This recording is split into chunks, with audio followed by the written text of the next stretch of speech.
अजब रमा राघवची जोडी।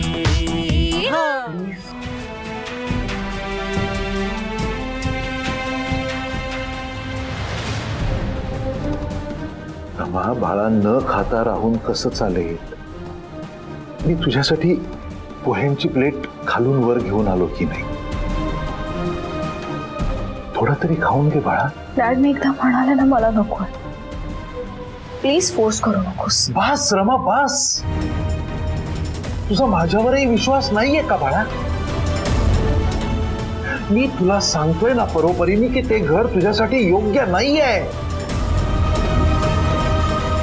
तुझ्यासाठी जे घरच योग्य नाही त्यातल्या मुलावरच्या प्रेमाखातर आयुष्य पणाला लावायची गरज नाहीये। आयुष्याची वाट लावून नाही घ्यायची बाळा त्यासाठी। माझा ऐकतो, तू उद्यापासून आपलं ऑफिस जॉईन कर, म्हणजे निदान कामाला सुरुवात केलीस ना तिथे की या बाकीच्या सगळ्या गोष्टींचा विचार करत बसायला तुझ्याकडे वेळही उरणार नाही। कळतंय का तुला मी काय सांगतोय ते? पण एक गोष्ट मात्र नक्की, यापुढे राघवला तू कधीही भेटणार नाहीयेस, तुला त्याला विसरावंच लागेल। Girish, I think you are right. मलाही तुझं बोलणं पटलंय। In fact what I was thinking की आपलं बंगलोर ऑफिसचं CEO रिझाईन करतोय, so it's a golden opportunity for us. आपण जर रमाला त्या ऑफिसमध्ये पाठवलं तर? बस हे असले प्रयत्न करत राहू नका। ममा, तू या आधी सुद्धा मला आणि राघवला दूर करायचा प्रयत्न केलाय, पण ते अनसक्सेसफुल झालेत हे विसरतीयस तू। मी आणि राघव एकत्र आहोत आणि एकत्रच राहणार आहोत। Is that clear?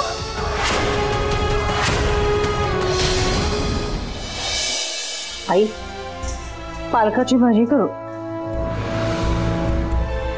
आई, अहो कसला विचार करताय? कसला विचार करणार शालिनी? असं हसतं खेळतं घर होतं ना ग आपलं, काय होऊन बसलंय आता? राघवाची अवस्था तर बघवत नाही अगदी। या सगळ्याचा मलाही खूप त्रास होतोय, पण ह्यांना न दुखावता ह्यातून मार्ग कसा काढायचा तेच कळत नाहीये। तिकडे रमाचेही काही कमी हाल होत नसतील। खरं तर गिरीशरावांच्या येण्यावर या दोन्ही मुलांनी खूप आशा लावली होती। आता बघा ना, त्यांच्या येण्याने परिस्थिती सुधारली नाही तर अजूनच बिघडली। आता यावर कसा मार्ग काढायचा आहे? पर्याय शोधायलाच लागेल शालिनी। जसा प्रत्येक शापाला उशाप असतो ना, तशी प्रत्येक अटीला पळवाट असते, आणि गजाननाच्या अटीची पळवाट आपल्याला शोधलीच पाहिजे आपल्या मुलांसाठी, आणि त्यांना या दुःखातून बाहेर काढू।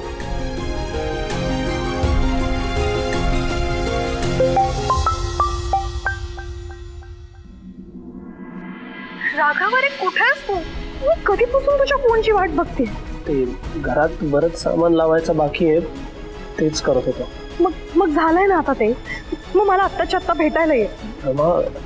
अगं मी म्हणालो ना बरंच काम बाकी आहे, मला नाही येता येणार भेटायला।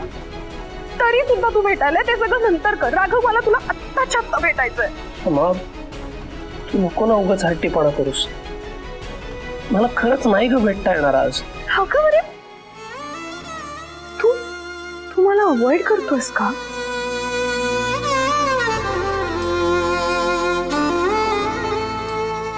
राघव,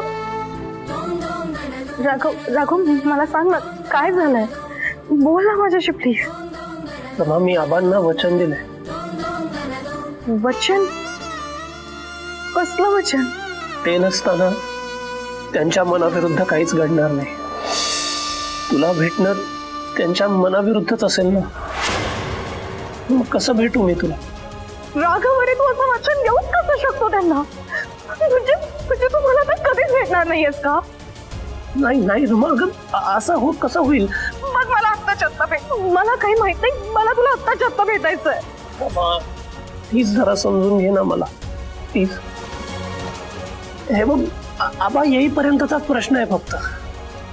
मला माझा शब्द पाळायला हवा रमा, मला माफ कर, मी नाही भेटू शकत तुला।